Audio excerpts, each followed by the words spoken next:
Thanks so much. And I want to echo the uh, uh, applaud to the fellows for sharing their science yesterday and stepping out there. It's hard to have that review. And I think it was a really enjoyable experience. And I'm honored to follow Dr. Clearman. I'm a little intimidated. So I have far less experience in writing grants than Dr. Clearman does. But I hope in this talk to give you all a little bit of window into how I think of these things. And Brown is like Pittsburgh. We're not quite at the level where every grant gets reviewed, but for trainees, we have a very rigid process for K awardees and for postdocs, and I think it can pay dividends.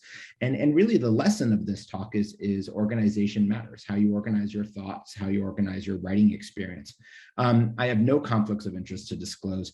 And the general learning objectives are that we talk about, one, how you plan what goes into your grant, two, how you plan where it goes within the NIH, and then three, actually how you plan the writing and the execution of both of those parts. This is not an exhaustive talk. We could talk for hours on these topics, but hopefully there's some kernels in here. So I think this is the situation we would all like to find ourselves in. We know exactly what we need to do. We know the holes in the literature. We know how we can fill them. We know what the project is. We know how to do it. We know who to do it with. And we have plenty of time to do it because we're so well funded that there's no rush for when this grant will go in. That's very rarely the situation that we have. At least one of these factors is going to be pushing on you as you write your grant. More likely, we see ourselves in these situations. Okay, I did a great study. What comes next? Okay, I have an idea. How do I do it? I don't know how to do that. Who do I need to talk to that knows how to do that? My funding is about to run out, and forget about the science I want to do. I need to keep myself afloat. Or I'm a trainee. I'm told by my postdoc program that in order to graduate from the postdoc, I have to submit a K. What is that? Help me, please. And so each of these sort of scenarios can put us in a different position from our planning. And I really think planning can mean more than one thing. There's planning the concept. There's reading and working with our peers and hopefully our mentors, and finding new collaborations and mentors to really strengthen the scientific idea of the grant. This starts long before we put words to paper. There's also planning ourselves for success and finding the mechanism that works. This is not just talking to program officers, but beginning to understand the RFPs and the FOAs for the different mechanisms, and actually what the missions of the different institutes are. What is the home for the grant that is going to find the greatest success? And then, of course, there's planning for the writing. And this is all things that Beth just spoke about: knowing your internal, external deadlines, understanding the application, being targeted with your writing and rewriting and drafting across multiple drafts, and also managing your colleagues is a big part of this, which is that if you're the PI and you're the captain of the ship, so to speak, you need that whole crew working for you, but it's your responsibility to make sure that each person contributes to their best. So we'll begin with the concept. Sometimes we come into the grant with our idea fully formed. It's the next logical step in our research. It's not always the case, however. And even in the cases where it is, your specific aims, I think many people suggest starting writing with your specific aims because it is that whole microcosm of the grant. It's everything soup to nuts. And I don't know where this structure first arose, and maybe Michael Trury can tell us, but this is my specific aims, just to show an example of my R01 that we just got funded. But you'll see highlighted here specific callouts. This is the third paragraph before we sort of enumerate the aims themselves. But a mentor told me about this structure, and I don't know where it came from, but organizing your data, or rather your grant, into what your long-term goal is, what the current objective, the objective of your grant, that smaller goal, your core hypothesis, and then your central approach. You know, even within that paragraph, we've been given a microcosm of the entire grant. And the idea here, before we give you this paragraph, is we give you the rationale. What's the problem, what that we need to solve? But after this paragraph, when I then tell you, okay, my specific aim one is to determine whether something is decreased after sleep deprivation according to a hypothesis, that we know exactly how that aim is tested because I've given you the microcosm of the approach. Now, this is not just good grant writing, it's helpful for organizing your own thinking. that if you can use these documents as sort of living tools, updating as you change things, as you change the design, as you add mentors, you always have a reference point to make sure that the rest of your grant comports with this basic framework. And you don't get into that scenario that Dr. Clairman mentioned, where there's a methodological mismatch later in the grant because something changed. So I really think of the specific aims as that living, updating microcosm. And the same goes for K Awards and training grants, because your aims really need to comport with the training that you look to seek. You know, I think one of the things about K Awards that can sometimes get lost is they're not just research grants with training components added on. The training really needs to be part and parcel to the research aims themselves. They're synergistic goals. You should be doing research that demonstrates your training. You should be getting training that allows you to do that research. So what are your training gaps? What's the story of your career and what's missing? How are those gaps to be filled by the training grant?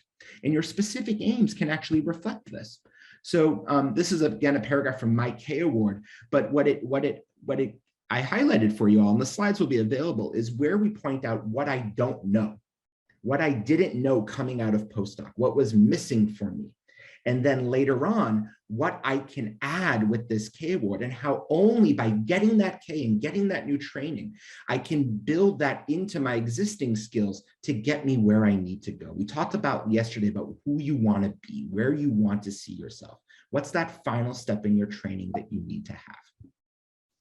So once we know these things, once we know the general idea, it's often difficult to actually conceptualize the science we want to do. And I'm a visual person. I like drawing things out. So if you look at my grant, you'll see that figure 1 is often some kind of conceptual model. This is the one from my R award. And we talked about conceptual models yesterday. They look very different for different types of grants.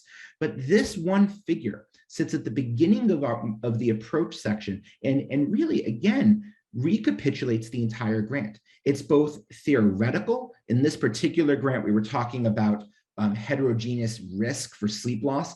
It's methodological. I'm describing what we're doing, 5 nights of sleep loss. And it's also illustrating the aims. I'm talking about specific outcomes.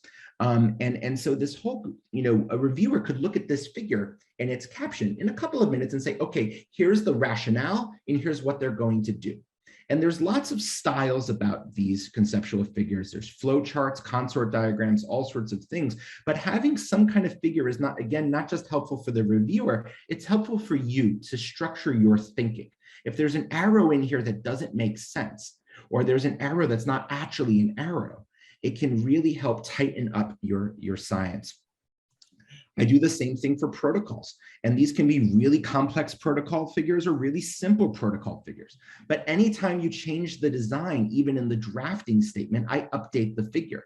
It's helpful for me, and it will eventually be helpful for the grant. And so these figures are more than just schematics. They really structure our thought, and they improve the integrity of the grant. And the same thing goes for training. So I think, when you look at training goals, sometimes we write them out, other times we put them into tables. And here's an example of one. Oh, that's on the next slide. I apologize. We'll talk about training goals for a second. The key for your training plan is not just a few things you want to study, you want to learn. What are the missing gaps? We're all really smart. We all have lots of experience behind our belts. So it's almost hard to say, well, what do I have missing? If you have too much missing, then you're not ready yet for a K Award, the reviewer might say. So it's about finding those specific holes in your training. And I really think about this in terms of your story. You have your undergraduate training, your doctoral training. You may have other training involved, postdoctoral, internship, secondary or tertiary degrees. What makes up the unique scientist that is you? But what are the holes that are missing that you need to fill with targeted mentorship? I like to think that training goals should be concrete.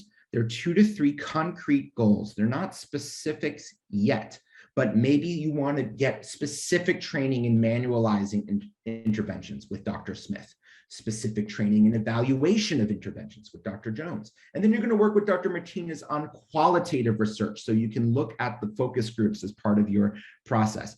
And those are 3 holistic goals. They're not, I'm going to sit in on a seminar on Sunday, I'm going to take this course. They're upper level goals. They're like the specific aims for your training before we get into the methodology. How do these goals reflect your research? So if you're being trained in qualitative research, making sure that your grant has some qualitative research in it is quite meaningful.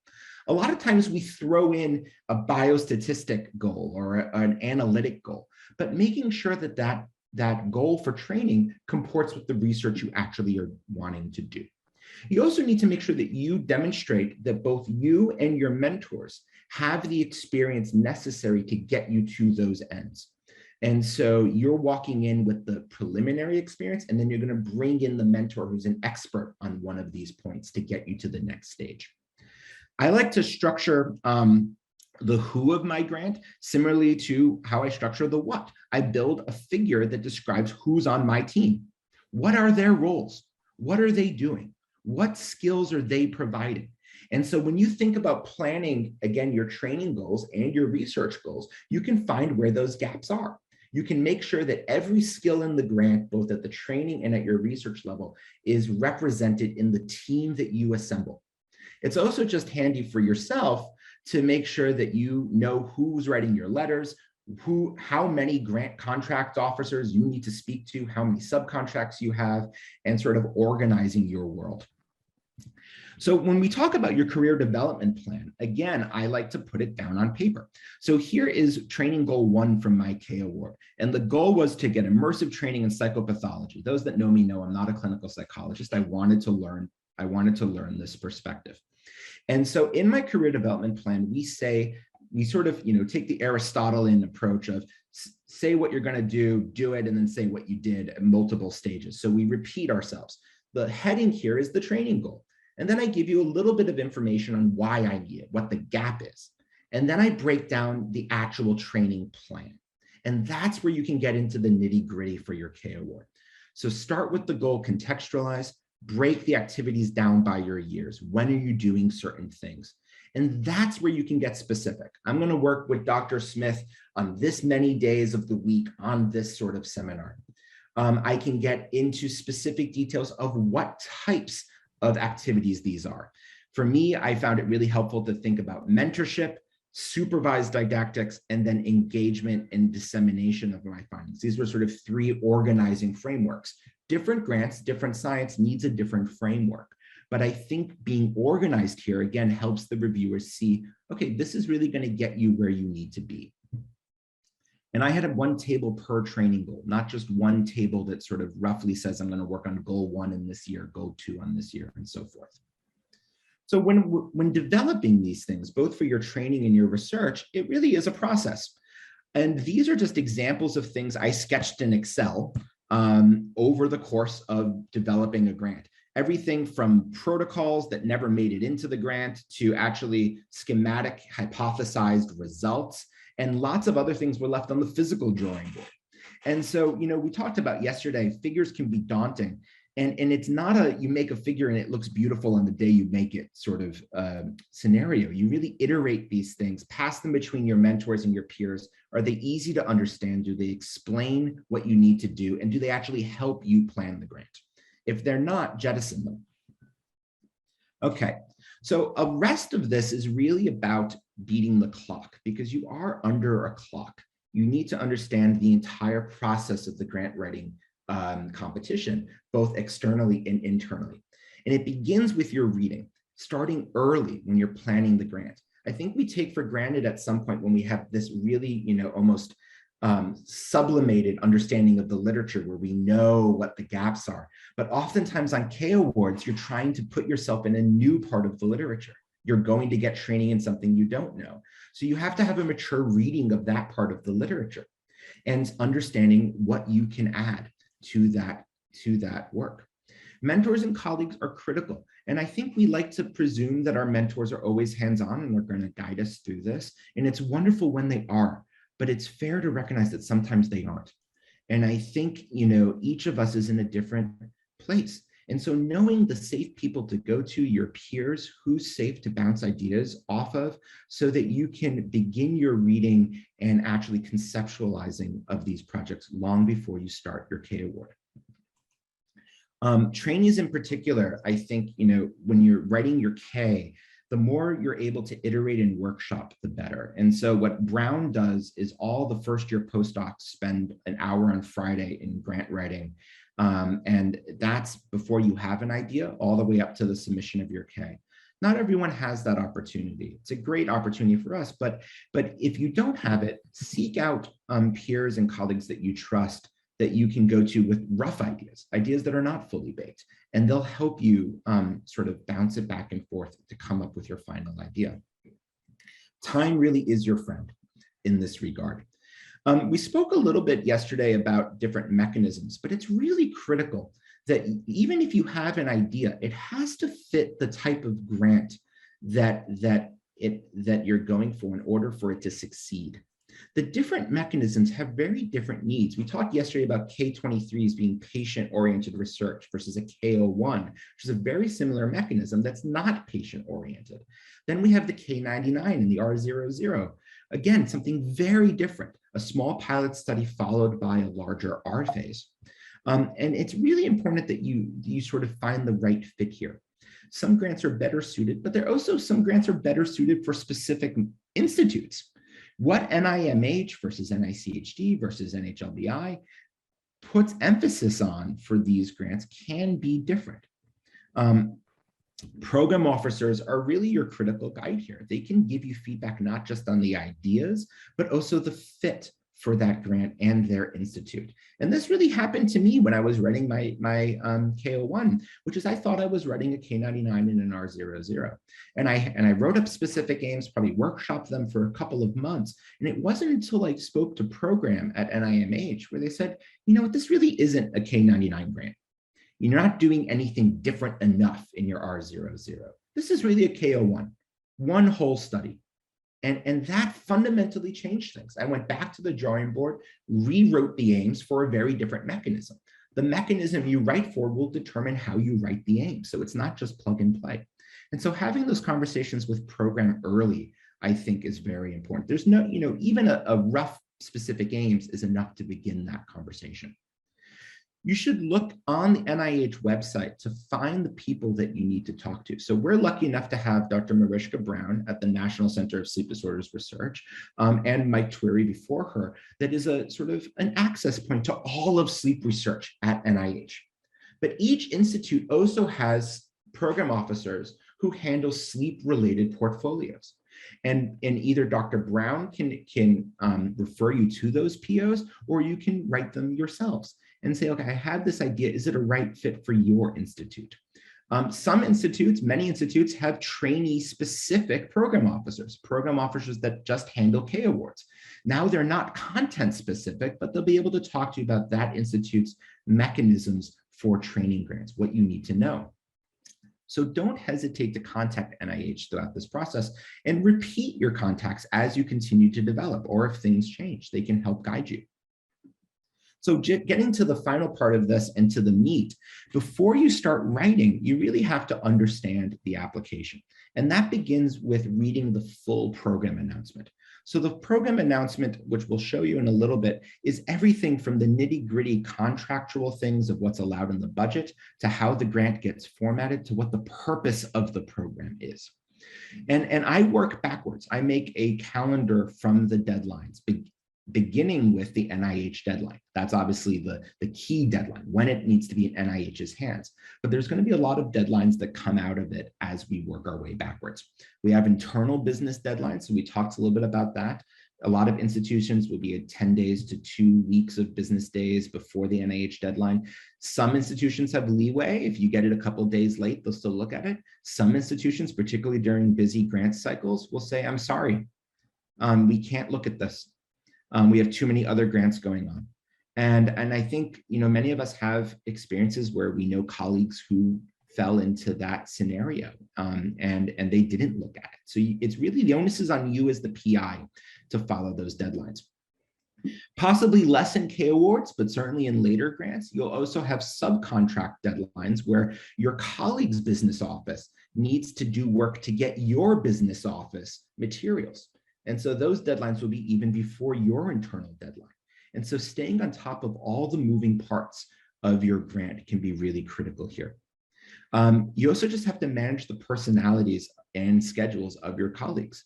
Some mentors are really responsive, and you know that if you write them a couple days before the deadline with a change, they'll probably get back to you. Others, of no fault to their own, are unable to do that. And so understanding, what to expect of your mentors and your peers and giving them ample time to help you will really ensure a good product at the end, and your own timeline and comfort. I usually say that a good rule of thumb, particularly for trainees, is 6 months of planning prior to your submission. And we'll talk about what that looks like. So here's the program announcement for the parent K01. And with the program announcement, NIH will actually tell you what the page limits for the entire grant are, so you can understand what the grant looks like. One of the things that we see here, and we'll talk about in a minute, is that K awards are a little bit flexible. The candidate information, the goals for career development, and the entire research strategy adds to 12 pages. It's not listed as 6 and 6, 6 for training, 6 for research. And we'll talk about that in a second to really understand that format.